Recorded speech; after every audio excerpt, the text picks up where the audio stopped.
Hello members.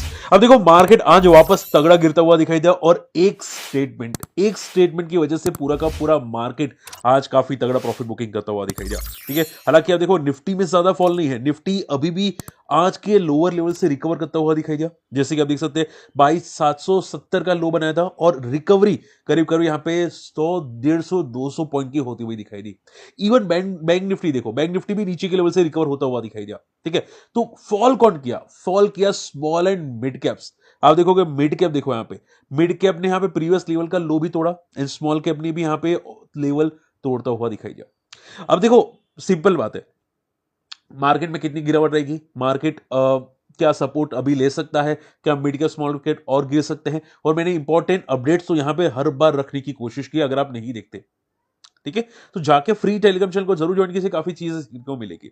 Okay, अब ध्यान से सुनिएगा, मार्केट में पहले गिरावट की वजह क्या है? एफआई की सेलिंग जो लगातार है डेफिनेटली। ठीक है, ठीक है, ट्रंप है। अब ट्रंप ने क्या बोला? और ट्रंप ने क्या बोला देखो, लास्ट वीडियो में मैं ऑलरेडी आपको आंसर करने की कोशिश की थी कि ट्रंप ने एक स्टेटमेंट दिया यहां पे और उसकी वजह से पूरा का पूरा मार्केट फॉल करता हुआ दिखाई दिया। ठीक है, ट्रंप का स्टेटमेंट, और वो आज बड़ा इंपैक्ट होता हुआ दिखाई दिया। ठीक है, आप कोई पूछे सर कोई एबीसी रीजन है क्या? नहीं, बिल्कुल भी नहीं, एक ही रीजन है। और ट्रंप ने क्या बोला था यहां पे कि रेसिप्रोकल टेरिफ यहां पे ज्यादातर कंट्री में लग सकता है, उसमें इंडिया का सबसे स्पेशल नाम लिया। आप देखोगे यहां पे Trump announce reciprocal tariff, says India has the more tariff than any other country. लेकिन यानी कि इंडिया को परफेक्टली टारगेट किया। ठीक है, इंडिया को परफेक्टली टारगेट किया।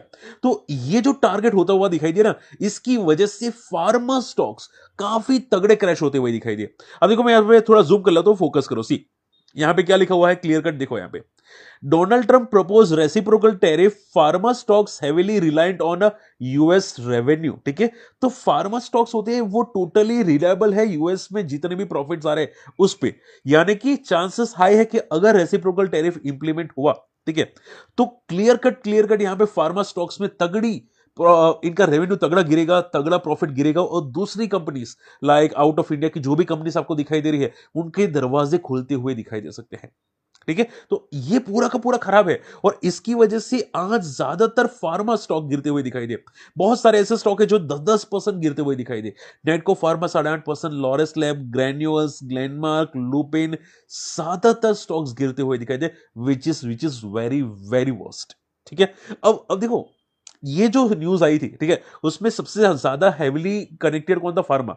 लेकिन उसके अलावा भी बहुत सारे सेक्टर्स है, सिर्फ फार्मा नहीं है, बहुत सारे सेक्टर्स है, क्योंकि सिर्फ फार्मा को टारगेट नहीं किया है। ठीक है, तो आप ये समझो, देखो यहां पे क्लियर कट लिखा है कि 13 सेक्टर्स है जो लाल निशान में बंद होते हुए दिखाई दिए। ठीक है, तो शॉर्ट एंड सिंपल में ज्यादातर स्टॉक्स में प्रॉफिट बुकिंग आती हुई दिखाई दी, बस ट्रम्प के एक स्टेटमेंट पे। और मैंने यहां पे क्या क्या लिखा था, मैंने यहां पे क्लियर कट मेंशन आपको करता हुआ दिखाई दिया था।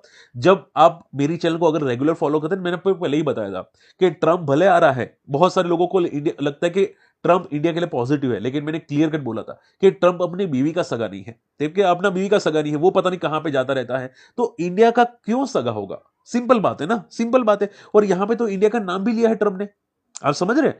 तो पॉइंट क्या जाता है कि आप ट्रम्प की वजह से ये पूरा का पूरा मार्केट गिरता हुआ दिखाई दिया है। अब पॉइंट आता है कि सर मान लो ये बात तो समझ में आ गई, लेकिन आगे क्या? क्या आगे भी हमको पैनिक हो सकते हैं? देखो ध्यान से सुनो, शेयर मार्केट एक मतलब डराने के लिए आपको पहले करते हैं। ठीक है, लाइक कोविड जब इंडिया में नहीं आया था तब पहले मार्केट क्रैश हो चुका था, लेकिन जैसे कोविड आया भाई, लगा कि भाई मार्केट ज्यादा इंपैक्ट नहीं होगा इंडिया में, तो वापस पूरा का पूरा मार्केट रिकवर कर गया। मैं क्या बोल रहा हूं ध्यान से सुनो, इंपॉर्टेंट है, मस्ती नहीं कर रहा हूं मैं भी। देखो, तो कोविड आया था, उससे पहले मार्केट गिर गया, और जैसे कोविड ऑलमोस्ट स्टार्ट हो चुका था, लॉकडाउन हो चुका था, लेकिन ऐसा लग रहा था कि इंडिया में शायद ज्यादा इंपैक्ट नहीं होगा, तो मार्केट रिकवर किया। वैसे ही अभी आपको जो स्टॉक्स आपको गिरते हुए दिखाई देते हैं, जो भी स्टॉक, जो भी सेक्टर है, ठीक है, लुपिन, फार्मा या कोई भी एबीसी सेक्टर हो गया या स्टॉक हो गए, वो अगर यहां पे यूएस का टैरिफ इंप्लीमेंट नहीं होता, ठीक है, तो आपको स्टॉक्स वापस रिकवर होते हुए दिखाई दे सकते हैं। अब मैं ऐसा नहीं बोलूंगा कि ये स्टॉक कल के कल रिकवर होंगे, परसों के परसों रिकवर होंगे, ये कोई मेरा स्टेटमेंट नहीं है, ना ही मैं आपको रिकमेंडेड कर रहा हूं। ठीक है, मैं आपको रिकमेंडेड भी नहीं कर रहा, मैं आपको सिर्फ ये समझाना चाहता हूं कि अगर ट्रम्प ने ऐसा आने वाले 2-3 महीने में नहीं किया, तो ये स्टॉक्स में चांसेस है कि रिकवरी आपको आती हुई दिखाई दे सके। ठीक है, बस ये वार्निंग थी इंडिया के लिए। और आई एम श्योर कि अगर फार्मा कंपनीज के जो दिग्गज बोलते हैं ना यहाँ पे, प्रमोटर हो गए या आदमी हो गए, वो अगर गवर्नमेंट को मिलेंगे ना तो डेफिनेटली गवर्नमेंट भी यहाँ पे टैक्स रिड्यूस कर देगी। ठीक है, अपने मतलब जो भी प्रोडक्ट आ रहा है यूएस से इंडिया में वो टैक्स रिड्यूस कर देगी, तो यहाँ पे इंडिया में भी वही होगा, फिर इंडिया भी मतलब यूएस भी यहाँ पे टैक्स सामने रिड्यूस कर देगा। तो ज्यादा टेंशन लेने की जरूरत नहीं है। एक बात याद रखिएगा, ज्यादातर जो स्टॉक जो बबल हो चुके थे वो स्टॉक में प्रॉफिट बुकिंग आती हुई दिखाई दी। लाइक मान लो यहाँ पे नेटको फार्मा हो गया या कोई दूसरे फार्मा स्टॉक्स हो गए जो काफी बबल होते हुए दिखाई दिए, वो आपको फॉल करते हुए ज्यादा दिखाई दिए। ठीक है, नेटको फार्मा में देखो यहाँ पे सी, नेटको फार्मा में देखोगे यहाँ पे 28% गिरा क्योंकि अर्निंग मिस हुआ, इनका रिजल्ट वीक आते हुए दिखाई दिए, ब्रोकरेजेस ने डाउनसाइड किया तो ये ज्यादा फॉल करता हुआ दिखाई दिया। ठीक है, तो पॉइंट क्या जा सकते हैं कि अभी जो भी ओवर वैल्यूड स्टॉक है वो ज्यादा गिर रहे हैं। ठीक है, सेक्टर डिपेंडेंट है वो गिर रहे हैं, लेकिन और भी ज्यादा स्टॉक्स गिरते हुए दिखाई दिए हैं। ओके, तो पिरामल, लॉरेस लैब, नेटको ये सभी गिर रहे हैं और शॉर्ट टर्म में तो वीकनेस रह सकती है।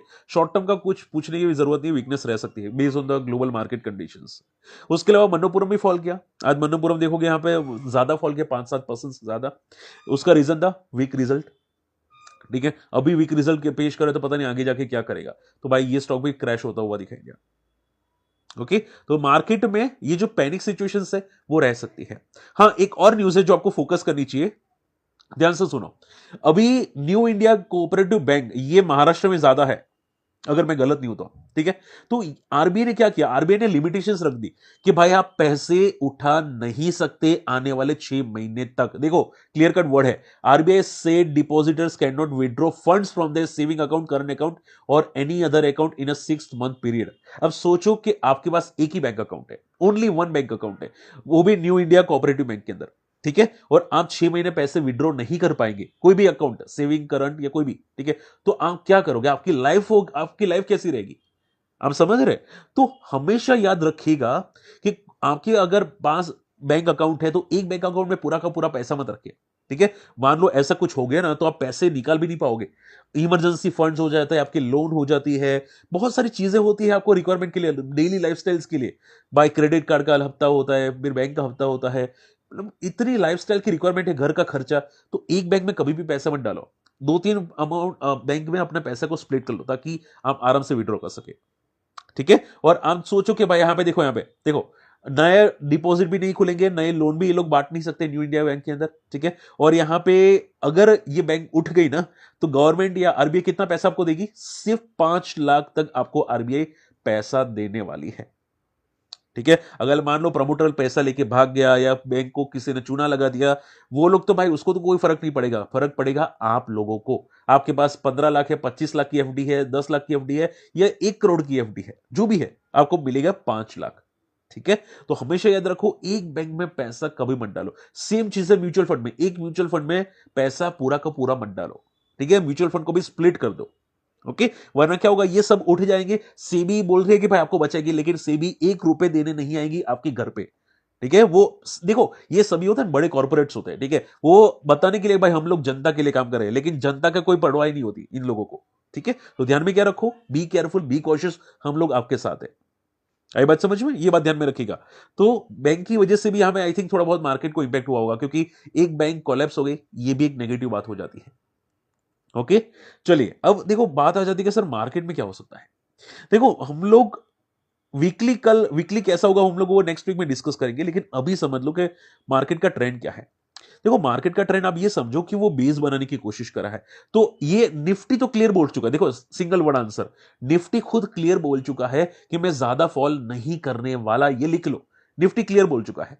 ठीक है, निफ्टी का सपोर्ट जो 22,800 के आसपास है वही है, या फिर आखिरी सपोर्ट है 22,000 के आसपास का, क्लियर है। निफ्टी खुद बोल चुका है मैं 2008 जैसा क्रैश नहीं करूंगा, ये अगर होना होता तो आज डे लो पे क्लोजिंग देता। ठीक है, लेकिन डे लो पे क्लोजिंग नहीं दी, विच इज पॉजिटिव। लेकिन जो आंसर दिया है वो ज्यादा mid cap and small cap नहीं दिए हैं। Mid cap and small cap clear cut answer है कि मेरे फॉल थोड़े बाकी है, थोड़ा फॉल मेरा अभी भी बाकी है। ठीक है, तो वो फॉल और करने वाले हैं थोड़े बहुत। हालांकि मैंने निफ्टी में मिड कैप में एक सपोर्ट बताया था जो है 50,000 के आसपास। ठीक है, लेकिन हमेशा याद रखो सपोर्ट सिंगल लाइन नहीं होता, एग्जैक्टली परफेक्टली लाइन सपोर्ट नहीं होता। ठीक है, एक रेंज होती है, और रेंज कितनी है यहां पे अप्रोक्सीमेटली। ठीक है, 50,000 से लेके 47,500 की एक रेंज है, ये रेंज है मिड कैप की। अगर ये बाई चांस टूट गई ना तो प्रॉब्लम बड़ी क्रिएट हो सकती है, लेकिन चांसेस बहुत बहुत ही कम है। और मैंने आपको ऑलरेडी मैंने यहाँ पे बताया था, यहाँ पे अगर हमारे फ्री टेलीग्राम चैनल के अंदर है तो मैंने आपको एक बात बताई थी कि मार्च से स्ट्रॉन्ग पुलबैक आने वाला है।